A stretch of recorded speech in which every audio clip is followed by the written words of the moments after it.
We're at the home of Susan Morris in Tulsa. Susan, you have created just a magnificent oasis here. This is wonderful. Thank you. I always talk about with our gardeners about creating little rooms in the garden, and that's absolutely what you've done here. And they just flow so seamlessly. Oh, thank you very much. It's my little treasure. I imagine you love to come out and sit out here in the evening and enjoy the sound of the water. I do almost every evening I'm out here. Now tell me a bit about the water garden. This is, a lot of people look at this and think, oh, I can't have that in my landscape, but you built this. Yes, my brother and I built this pond. It is a do-it-yourself where everything is done.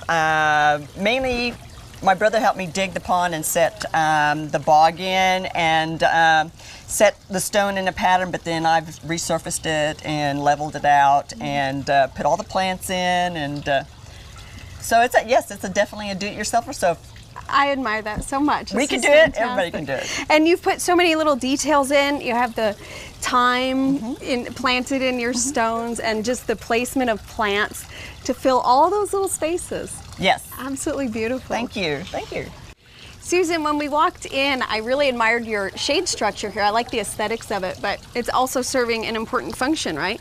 Yes, I used to have a big overhang of a tree from my neighbor, and that was no more. So I had to have something to shade the maple and the fish. The fish needs some shade also during the heat of the summer. So yes, I had this put in, and I think it works really well. It didn't detract away from any of this. I think it adds. It doesn't. It blends in with everything else so wonderfully. Thank you. Thank you.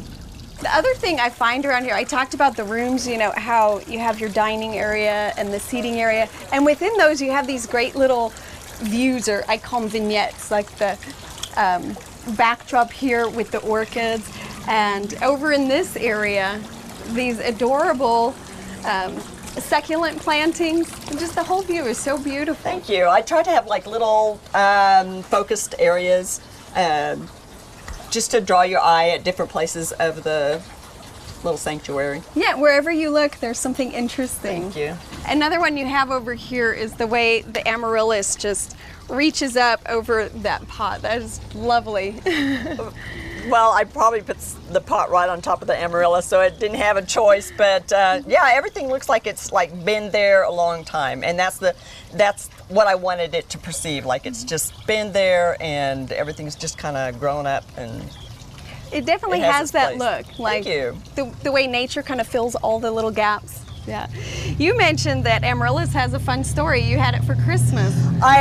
Christmas time, it's a tradition that I take amaryllis bulbs and put them in glass vases with just the root system in water. Yeah. And then this one had flowered a couple of times at Christmas time, and instead of throwing the bulb away, I just stuck it in the ground and didn't even think anything about it. And 2 years later, it just pops up.